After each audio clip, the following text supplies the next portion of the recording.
नमस्कार। मुद्दे की बात देख रहे हैं आप। मैं हूं आपके साथ हर्ष भारद्वाज। मुद्दे की बात में आपका बहुत बहुत स्वागत है और इस वक्त हमारे साथ जुड़ने के लिए आपका बहुत बहुत आभार। फिलहाल मुद्दे की बात में मुद्दा है यूएनएससी, क्योंकि कोई भी खबर छूटे ना, ये हमारी पूरी कोशिश रहती है और एक बार फिर वो मुद्दा लेकर हम आपके सामने हाजिर हैं जो चर्चा का विषय बना हुआ है।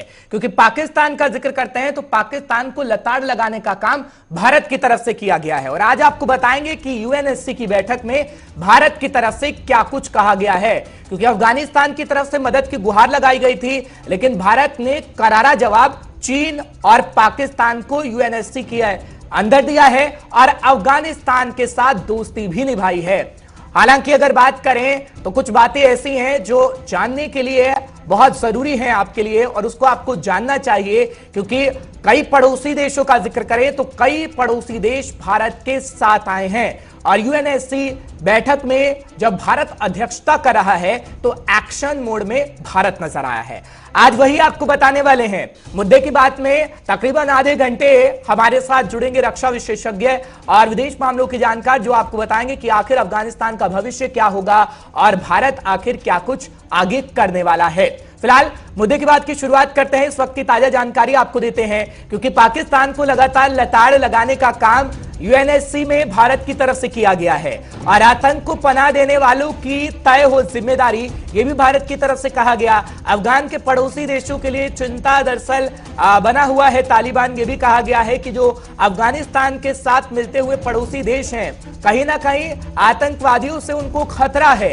ये बात भी कही गई है यूएनएससी के अंदर और ये बताने की कोशिश की गई है कि वाकई जो इस समय हम देख रहे हैं कि पाकिस्तान तालिबान की मदद कर रहा है, तो पाकिस्तान कई देशों के अंदर आतंक फैलाने की फिराक में है और यही बताने की कोशिश यूएनएससी के अंदर भारत की तरफ से की गई है। फिलहाल ये ताजा जानकारी हम आपको पहुंचा रहे थे। भारत की तरफ से क्या कुछ कहा गया है वो भी आपको बताएंगे ग्राफिक्स के माध्यम से और आपको बताने की कोशिश करेंगे कि कौन से ऐसे पॉइंट थे जो भारत ने सामने रखे हैं यूएनएससी बैठक में, जिसका सभी को इंतजार था। दरअसल आतंक को पनाह देने वालों की जिम्मेदारी तय किए जाने की जरूरत है, यह सबसे पहला शब्द था भारत की तरफ से। साथ ही साथ पाकिस्तान का जिक्र करते हुए अफगानिस्तान में शांति बहाल करने और कई मुद्दों को लेकर भी भारत ने बात रखी है और यह भी कहा है कि आतंकवादियों की पनाहगाहों को फौरन नष्ट किए जाने पर भारत जोर देता है और भारत की तरफ से जोर दिया गया।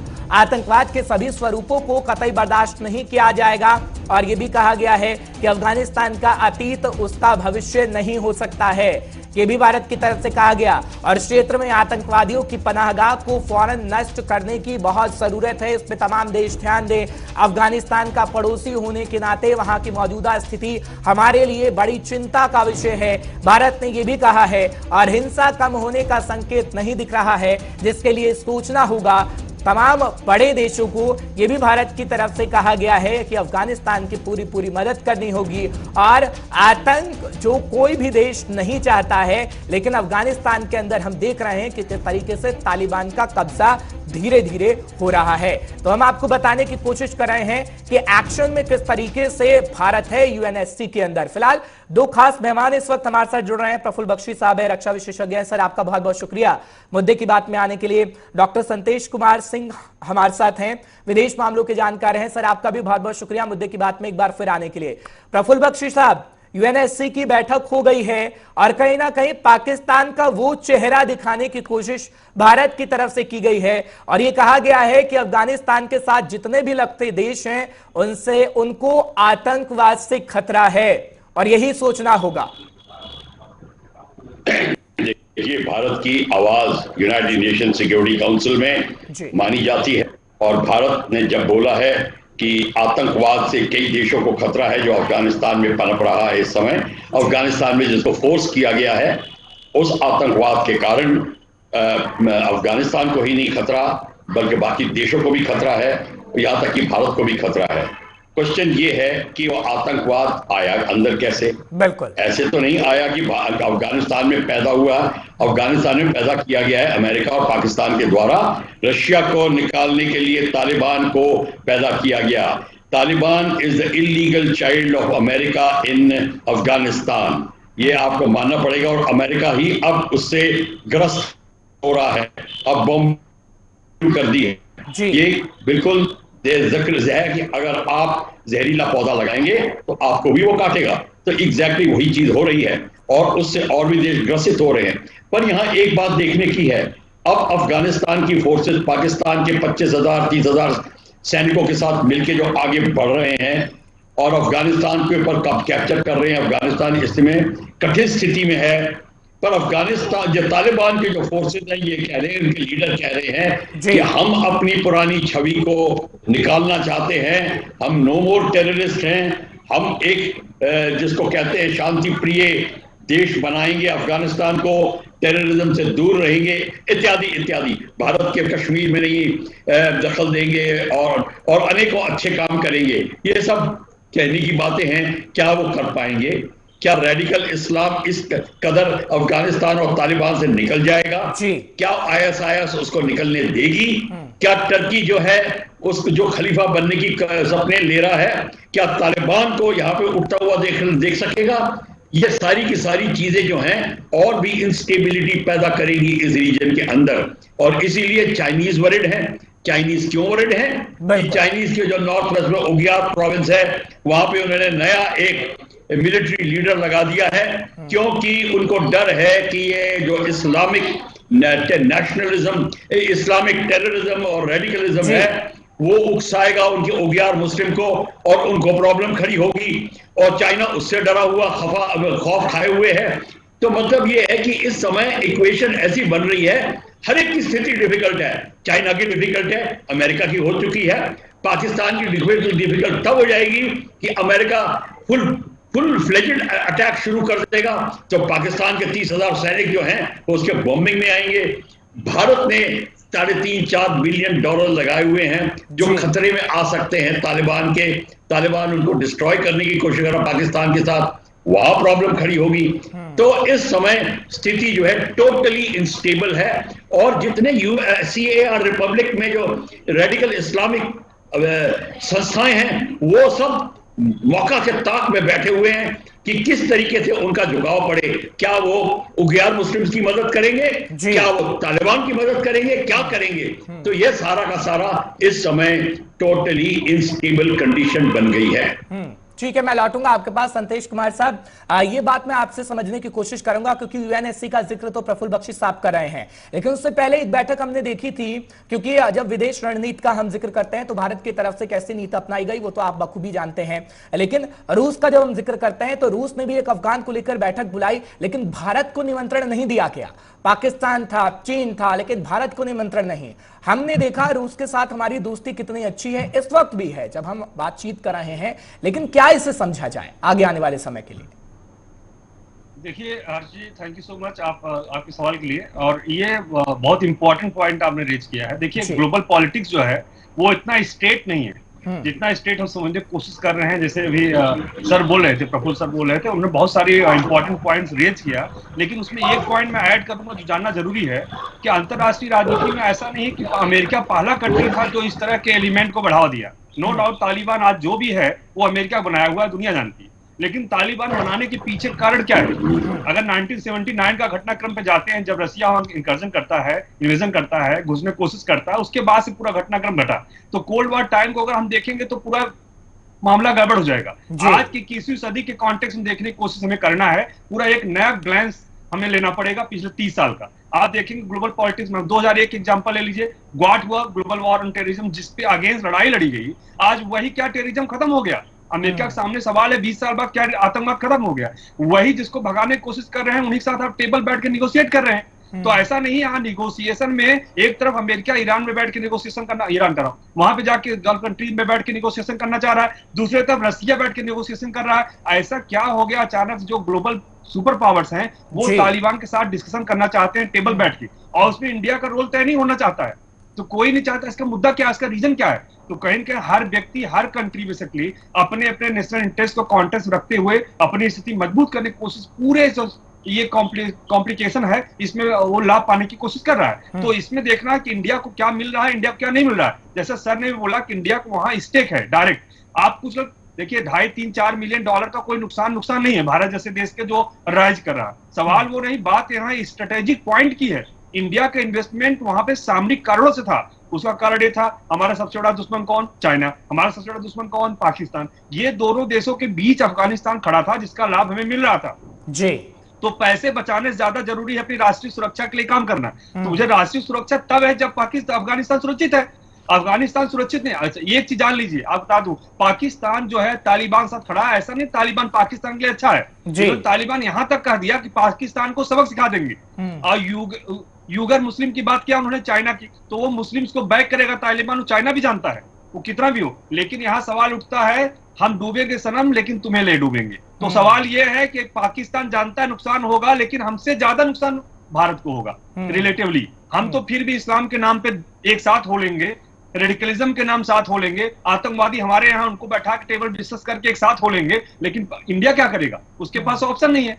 तो ऐसी स्थिति में ऐसा करो, तालिबान आने दो। तालिबान आएगा तो इंडिया अनस्टेबल हो जाएगा, अनस्टेबल हो जाएगा, इंडिया में बहुत सारे आतंकवादी गतिविधियां बढ़ जाएंगी, तमाम चीजें होंगी। तो रिलायबल तो किसी हद तक नहीं तालिबान है, उसको हमें इग्नोर करना है, उसको हमें सबक सिखाना है। आज यूनाइटेड नेशन सिक्योरिटी काउंसिल में इंडिया को सीट मिली है, आज प्रेसिडेंट बना है, तो इंडिया ने इस मुद्दे को जोर से उठाया। उसका कारण यही है, हमको दुनिया को बताना पड़ेगा, दो चेहरों को हमें छोड़ना है। एक चेहरा पकड़ो, आतंकवाद का विरोध, क्योंकि आतंकवादी किसी के सगे नहीं है, वो सबको नुकसान पहुंचाएंगे, उसका विरोध होना चाहिए। ग्लोबल प्लेटफॉर्म पे हमें अपने जो है इस तरह तुच्छ राजनीति को छोड़ना पड़ेगा और अंतरराष्ट्रीय स्तर पर सबका भला हो, उसके लिए काम करना पड़ेगा। ठीक है प्रफुल्ल बख्शी साहब, मैं आपके पास आ रहा हूं। जिस तरीके से संतेश साहब कह रहे हैं कि हम तो डूबेंगे सनम, आपको भी ले डूबेंगे, लेकिन जो पाकिस्तान की स्थिति है, पाकिस्तान खुद तो बर्बादी की कगार पर है, लेकिन उसे अपनी फिक्र नहीं है, फिक्र है भारत की कि भारत को बर्बाद करना है। ये जो उसकी रणनीति हम देख रहे हैं, आगे आने वाले समय में क्या रंग लाएगी सर? क्योंकि हर देश को पता है कि पाकिस्तान पैदा करता है तो सिर्फ आतंकी, और उसी के लिए काम किया जा रहा है। देखिए, ऐसा है, भारत के लिए वो इसलिए भारत के साथ कर रहा है क्योंकि चाइना उसको उकसा रहा है कि आप भारत को लगा के रखिए, उसको कंट्रोल करके रखिए, क्योंकि उन दोनों को डर है कि भारत ने अगर पीओके में अभियान शुरू कर दिया, जो हमने कैलकुलेट किया हुआ है कि हमने जो अनाउंस किया हुआ है कि पीओके हमारा अभिन्न अंग है, अगर वो शुरू कर दिया तो पाकिस्तान की सारी फोर्सेज इधर डाइवर्ट होंगी, अफगानिस्तान को कोई के खिलाफ कार्रवाई बंद हो जाएगी, चाइना के सीपीईसी में $100 बिलियन लगे हैं, उसको प्रॉब्लम शुरू हो जाएगी। और चाइना, पाकिस्तान की जो आर्मी है वो अपना उसका अस्तित्व तभी जब बनता है जब तक कश्मीर में प्रॉब्लम है। अगर कश्मीर में प्रॉब्लम खत्म हो जाती है तो चाहे डेमोक्रेटिक फोर्सेस जो पाकिस्तान में हैं वो बहुत तगड़ी बनती जा रही हैं, वो हमारे आर्मी को चैलेंज कर रही हैं। आर्मी चीफ के ऊपर कूडेटा हुआ, उसका अटेम्प्ट टू लाइफ हुआ, ये सारा कुछ चल रहा है वहां पर। तो वो चाहते हैं कि भारत को इस समय हम कठिन स्थिति में डाले, और ये दिखाना नहीं चाहते अफगान्स को कि भारत ने आपको इतना $4 बिलियन का प्रोजेक्ट बना के दिए हैं, तो हमारे डैम्स, रोड्स, ये सारे के सारे तोड़ने की कोशिश की जा रही है। और वैसे ही हमारे सांस्कृतिक स्थानों के ऊपर तो अटैक हो चुका है, बामियान, बुद्धा वगैरह की सारी बात है, ये बात सारी है। और ISI इनको उकसा रही है कि आप ये अभियान जारी रखिए। तो वो कश्मीर का मुद्दा भी हॉट रखना चाहते हैं और भारत को लगा के रखना चाहते हैं, और इसीलिए जल्द से जल्द वो चाहते हैं कि अफगानिस्तान पे कब्जा हो जाए और उनकी स्थिति मजबूत हो जाए, और अमेरिका भी पूरी तरीके से यहाँ पे एंटर ना करे। भारत ने जो एक थोड़ी देरी करी है, अमेरिका के साथ हमने पहले ही सांठगांठ सूझबूझ के साथ काम करना चाहिए था। इंडिया, रशिया और चाइना, इंडिया, रशिया और अमेरिका ने मिलकर ये डिसाइड करना चाहिए था कि हम तालिबान को किस तरीके से कंट्रोल करें। वो हमने नहीं किया, हम उसमें देर कर गए, जैसे हम देर करते हैं, और इसीलिए अब आप ये स्थिति देख रहे हैं। ठीक है संतेश कुमार साहब, जिस तरीके से प्रफुल्ल बख्शी साहब कह रहे हैं कि हम देर कर गए हैं, लेकिन अब हम देर नहीं कर रहे हैं। हम देख रहे हैं कि हाँ, उन देशों से भी मुलाकात हमारी हो रही जिन देशों से हमने कभी मुलाकातें नहीं की हैं। लेकिन जब हम चीन का जिक्र करते हैं, क्योंकि चीन की जो तस्वीर सामने आई थी तालिबान के साथ, अभी कहा जा रहा है कि 2 दिन बाद वही तस्वीर एक बार फिर नजर आएगी और तालिबान से चीन की बातचीत होगी। अब उइगर मुसलमानों का भी जिक्र है कि आखिर क्या कुछ रहेगा उनके लिए, क्योंकि तालिबान कई बातें चीन को कह चुका है और वादे भी कर चुका है। तो ये जो हम देख रहे हैं भारत को परेशान करने की स्थिति चीन की, क्योंकि पहले भी किया गया, छोटे छोटे देशों को मिलाया गया कि आप फ्री में वैक्सीन ले लीजिए, बांग्लादेश को कहा गया, नेपाल का जिक्र करते हैं, तो छोटे छोटे देशों को जो गुमराह करने की कोशिश की गई वो तो रणनीति काम नहीं आ पाई। लेकिन अब क्या तालिबान के जरिए भारत को बताना चाहता है कि मेरी विस्तारवादी नीति चलेगी और आप कुछ नहीं कर सकते? देखिए, आपको एक बात बता दें, जैसे सर ने बोला शुरू में, एक बहुत इंपॉर्टेंट पॉइंट है कि तालिबान किसी का सगा नहीं है, ये चाइना भी जानता है। और जितने लगे हुए बॉर्डर के देश हैं, चाहे वो सेंट्रल एशियन कंट्रीज हों, वो सब भी जानते हैं, जिसमें आपको तुर्कमेनिस्तान है, उज्बेकिस्तान है, ताजिकिस्तान है, पाकिस्तान, चाहे जितने बॉर्डर कंट्रीज हैं, वो अच्छे से जानते हैं कि तालिबान का आना उनके लिए शुभ संकेत नहीं होगा। ऐसा नहीं है, लेकिन सवाल ये उठता है वहां किन कंट्रीज का ज्यादा स्टेक है। जैसा ने बोला, सीपेक की बात किया, इतना पैसा इन्वेस्ट किया है वहां पे चाइना, उसका डायरेक्ट इंटरफेरेंस है। अभी देखिए अचानक से इतना एग्रेशन कहां से आ गया, जब से बेसिकली 370 धारा में परिवर्तन किया गया, जब से जम्मू कश्मीर का स्टेटस चेंज हुआ है, तब से लेकर इन लोग बेचैनी बढ़ गई है। पीओके का मुद्दा आते हैं ज्यादा इन लोग बेचैनी बढ़ गई। आज मोदी ये कर रहे हैं तो अगले 2 साल 4 साल में हो सकता है मोदी अटैक भी करें, हो सकता है उसको मिलाने की कोशिश करें। तो अगर वहां डेमोक्रेसी अफगानिस्तान में है तो उसे फायदा किसको मिलेगा? इंडिया को, because India is one of the largest democracy the world. तो इन दैट कॉन्टेस्ट क्या होगा? इनको फायदा मिलेगा। तो यहाँ डेमोक्रेसी ना होकर रेडिकलिज्म हो, टेररिज्म हो, फंडामेंटलिज्म हो, उनको बढ़ने का, फलने फूलने का मौका मिलेगा। तो इस बेटर की वहां तालिबान को ले आओ। और रही बात हमारी नुकसान की, हम उसकी भरपाई बैठ करके डिस्कस कर लेंगे, क्योंकि तालिबान की स्थिति ऐसी नहीं रहेगी कि वो बेसिकली इकोनॉमिकली इंडिपेंडेंट हो, या कह सकते हैं कि बहुत मजबूती के साथ हो। हम उनको पैसा देंगे, लालच देंगे, इन्वेस्टमेंट करेंगे जी, उनको आम से बेचेंगे, उनको किसी किसी से कन्विंस कर लेंगे। भारत के पास वो कैपेबिलिटी नहीं है। दूसरा पॉइंट आप जो बोल रहे थे कि देर कर गए, यहां मैं थोड़ा डिफर करता हूं। पोजीशन की बात है, इंडिया का पोजीशन ये नहीं है कि वो यूएस को डिक्टेट करे कि हमें आप वार्तालाप में शामिल करो। इंडिया शुरू से ही एफर्ट करता रहा, इवन जो सुपर पावर से उनको अप्रोच करता रहा कि हमें भी इस डिस्कशन में शामिल कराया जाए। तो उस समय तो उसकी इंपॉर्टेंस न दे करके लोग इग्नोर करते रहे। अब जब स्थिति ज्यादा बुरी होती चली जा रही है, अब लोगों को समझ में आ रहा है कि नहीं, इंडिया को भी शामिल करना पड़ेगा, क्योंकि इंडिया उस रीजन का सबसे मजबूत देश है, सबसे विशाल देश है, उसकी इकोनॉमी सबसे बड़ी है, आर्मी बड़ी है, तो उसको शामिल करना चाहिए। अब देखिए धीरे धीरे, चाहे वो रसिया हो, मन मना रहा है इंडिया को टेबल बुलाने का, अमेरिका है वो भी टेबल, जो यूनाइटेड नेशन सिक्योरिटी काउंसिल में हम प्रेसिडेंसी की बात कर रहे हैं, ये हमारे लिए बहुत शुभ संकेत है कि अगले 1 महीने में हम लोग एग्रेसिवली रेज करेंगे, बार बार रेज करेंगे, और वो इस इशू को पुटअप करेंगे जो इशू चाइना और पाकिस्तान को पसंद नहीं आएगा। और अफगानिस्तान में शांति लगा बहाल करने की बात करेंगे, अफगानिस्तान तालिबान का विरोध करने की बात करेंगे, उनके खिलाफ मुहिम छेड़ने की बात करेंगे, और जिसमें हम चाहेंगे एक अच्छी मजबूत टीम बने। जी ठीक है प्रफुल्ल बख्शी साहब, कल एक तस्वीर भी सामने आई, क्योंकि जब हमने देखा कि भारत चीन की बातचीत हुई 12वें दौर की, उसके बाद ऑफिशियल अनाउंसमेंट की गई कि गोगरा से भारत और चीन की सेनाएं पीछे हट रही हैं। अब जब हम चीन का जिक्र करते हैं तो दूसरी तस्वीर हम देख रहे हैं कि तालिबान से मुलाकातें की जा रही हैं। अब क्या चीन दुनिया को दिखाने की कोशिश कर रहा है कि जो तनातनी लद्दाख के अंदर थी, जी हम तो करने की कोशिश कर रहे हैं, भारत के साथ हम बातचीत कर रहे हैं, लेकिन दूसरी तरफ तालिबान से बातचीत भी कर रहे हैं कि भारत को एक बार फिर परेशान किया जाए दूसरे जरिए। एक पहले जो रणनीति काम नहीं आई, अब वो दूसरी तरीके से की जाए। देखिए, इसको ऐसा देखने के कई तरीके हैं। चाइना दिखाने की कोशिश कर रहा है, हम लद्दाख में मीटिंग कर रहे हैं, हम यहाँ तालिबान को संयम करने की कोशिश कर रहे हैं कि आप मारा मारी मत करिए। हम तो इसलिए खड़े हैं कि ह्यूमैनिटेरियन टास्क में पूरा भागीदारी करें, हम थोड़ी कर रहे हैं। पर मैं दूसरी बात बता दूं, जो भारत की स्थिति है, जैसे कि अभी डिस्कस कर रहे थे, देखिए अमेरिका हमारे को काफी महीनों से अप्रोच कर रहा है, क्वाड में अप्रोच किया, उसने हमें लीडरशिप देने की कोशिश करी। अब एशिया पैसिफिक जोन की लीडरशिप लीजिए, एशिया पैसिफिक स्ट्रेटजी एरिया बनाइए, और क्वाड में उसने हमारे को ही इनिशिएट किया। हम हिचकिचा रहे थे, जापान हिचकिचा रहा था, ऑस्ट्रेलिया हिचकिचा रहा था, बल्कि मिलिटराइजेशन ऑफ क्वाड की बात कर रहा है। ये सारी बातें हमने पहले ही कर लेनी चाहिए थी, मेरा कहने का मतलब ये था। और हमको ये भी पता था कि अफगानिस्तान में आग लगने लग गई है, हमको ये दूरदर्शिता इतनी होनी चाहिए थी, ये चाणक्य नीति कहती है। और अफगानिस्तान को भी उस क्वाड में इन्वॉल्व करना था। अफगानिस्तान का नॉर्थ जो वेस्ट क्वाड जो बना है, तो जो तजाकिस्तान और पाकिस्तान के साथ अमेरिका, वो उस क्वाड को नहीं, मैं साउथ चाइना सी की क्वाड की बात कर रहा हूं। इस एरिया में अगर इंस्टेबिलिटी आती है, बाकी कंट्रीज को भी इंटरेस्ट लेने की बात कर रहा था, तब चाइना नेगेट होता, चाइना के पर प्रेशर वहां पड़ता, चाइना पे प्रेशर यहां पड़ता। ये हमने देरी कर दी, क्योंकि हमारी डिप्लोमेटिक एंगल्स बड़े स्लो चलते हैं, और यही प्रॉब्लम है। लद्दाख में भी हमने देरी करी है, बड़ी हमारी कंट्री ने देरी करी है। एक ही बॉर्डर पे आपने 2 मिनिस्ट्रियां बैठाई हुई हैं, आईटीबीपी अंडर होम मिनिस्ट्री, फौज अंडर डिफेंस मिनिस्ट्री। चाइना घुस रहा है, लोग पहले होम मिनिस्ट्री को बताते हैं, होम मिनिस्ट्री डिफेंस मिनिस्ट्री को बताता है। दुनिया हंस रही है कि ये क्या लड़ाई करने का तरीका है। इंडिया ही एक ऐसी कंट्री है जहां एक बॉर्डर पे 2 मिनिस्ट्रियां बैठती हैं।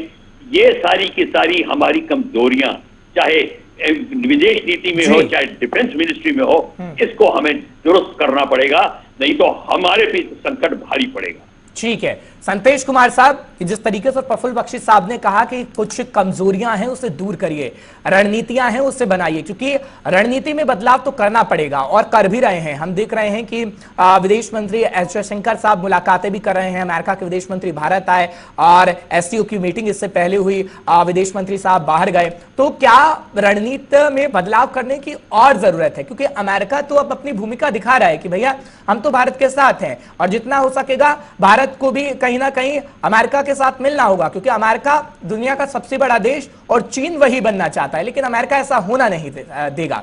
लेकिन भारत की जब हम रणनीति का जिक्र करते हैं तो आगे आने वाली भारत की रणनीति कैसी होनी चाहिए, खासकर आपके लिहाज से? देखिए, मैं अगर बोलूं हर्ष जी, तो इसमें सिंपल सी एक बात समझना जरूरी है। यूएस एक ऐसा कंट्री है, मुझे लगता है पिछले 30 सालों में जिस तरह से वो पूरी दुनिया को चलाने की कोशिश कर रहा है, डिक्टेट करने की कोशिश कर रहा है, यूनिपोलर जो वर्ल्ड बना हुआ है उसको मेंटेन रखना चाहता है, लेकिन मजबूरी उसकी अब क्या है? चाइना है सबसे बड़ी मजबूरी। That has been challenged by China. अब चाइना को लगता है कि नहीं, अब चाइना उसको रिप्लेस करना चाहता है, तो यूएस की मजबूरी है। क्वाड का आना ऐसा नहीं कि इंडिया की चाहत है, इंडिया आना चाहता है। सर भी बोल रहे थे कि ऑस्ट्रेलिया भी हेजिटेट कर रहा था, जापान भी कर रहा था, इंडिया भी कर रहा था। पोजीशन वही है ना कि यूएस जैसे कंट्री या फिर चाइना जैसे कंट्री पे बहुत विश्वास नहीं कर सकते हैं। जो कंट्रीज विश्वास किए हैं वो कहीं कहीं असफल रहे हैं, लेकिन आज की रियलिटी में आपको देखना पड़ेगा, इंडिया को अपनी पोजीशन मजबूत करनी पड़ेगी और देखना पड़ेगा कहां से लाभ मिल सकता है, ये देखना जरूरी है। आपको जैसे बता रहे हैं सर, वो सही बात है, आपको अपने लाभ को देखते हुए इन तमाम देशों में अप्रोच करने की जरूरत है। चाहे रशिया के साथ बैलेंस बनाने की जरूरत है, चाहे यूएस के साथ बैलेंस बनाने की जरूरत है, चाहे वो चाइना के साथ। मैं बहुत प्रैक्टिकल होने की बात है। ठीक है, प्रफुल्ल बख्शी साहब कुछ कह रहे हैं, प्रफुल्ल बख्शी साहब प्रैक्टिकल होने की जरूरत है। ठीक है, समय मेरे पास थोड़ा कम है। प्रफुल्ल बख्शी साहब, अब बिल्कुल ठीक कह रहे हैं हमारे प्रवक्ता, पर मैं एक बात कहने को तैयार हूँ। ये जो हमारी फॉरेन पॉलिसी जो होती है, इसको ऑन द स्पॉट एक्ट करना चाहिए। वही अमेरिका जो हमारे पे अटैक कर रहा था, 7th फ्लीट लेके बे ऑफ बंगाल घुस गया था। मैंने बाई एयर उस समय मैं फ्लाइंग कर रहा था, 237 जहाज उनके बे ऑफ बंगाल के बिगिनिंग में देखे थे। सारे के सारे उस समय हमारा भयंकर दुश्मन था। वही देखो आज हमारा शुभचिंतक है। तब फॉरेन अफेयर्स में पलटा खाती है सिचुएशन, किसी को नहीं पता। चतुर वही है जो उसी समय फायदा उठाए और उसी समय अपना काम निकाले। या कल पता नहीं कल क्या हो जाएगा, कल रशिया हमारा खिलाफ हो जाएगा, जैसे अभी धीरे धीरे हो रहा है। अब हमको रशिया को मनाना पड़ेगा, अमेरिका को मनाना पड़ेगा प्रेजेंट संकट के लिए। हम आगे देखी जाएगी क्या होता है, आगे कोई किसी का दोस्त नहीं है। वही हिंदी चीनी भाई हमारे को उड़ाता रहा। हमारी इतनी भी बुद्धि भ्रष्ट हो गई थी कि अब इतने साल निकल गए हैं, अभी तक हम नहीं समझ पाए कि चाइना हमारा कभी शुभचिंतक था ही नहीं और ना ही अभी है। तो जितनी जल्दी हम जागरूक होंगे उतना ही अच्छा होगा। संतोष साहब, सर के पॉइंट्स एक लाइन में ऐड कर दूं। सर बहुत सही बात बोल रहे हैं। आप भारतीय विदेश नीति को, भारतीय डिप्लोमेसी को निश्चित रूप से डिफेंसिव से ऑफेंसिव की तरफ, आर्डलिज्म से रियलिज्म की तरफ मूव करना चाहिए, प्रॉम्प्ट रिस्पॉन्स करना चाहिए, आगे बढ़ना चाहिए। लेकिन संतोष साहब, जिस तरीके से प्रफुल्ल बख्शी साहब कह रहे हैं कि चाणक्य नीति है, चाणक्य नीति खैर बताई नहीं जाती है, लेकिन चाणक्य नीति अपनाने की भारत लगातार कोशिश कर। मेरे पास समय इतना ही था। बहुत बहुत शुक्रिया संतोष जी आपका भी, और प्रफुल्ल बख्शी साहब आपका भी बहुत बहुत शुक्रिया मुद्दे की बात में आने के लिए और बताने के लिए कि आखिर स्थिति क्या कुछ रहेगी। फिलहाल हमारे साथ रक्षा विशेषज्ञ जुड़े थे और विदेश मामलों के जानकार आपको बता रहे थे क्या रणनीति भारत की होनी चाहिए और आगे आने वाले समय में भारत की क्या भूमिका रहेगी अफगानिस्तान के अंदर। फिलहाल कोई खबर छूटेगी नहीं जिससे आपका सीधा सीधा सरोकार है। देश दुनिया की तमाम खबरों के लिए आप बने रहिए हमारे साथ।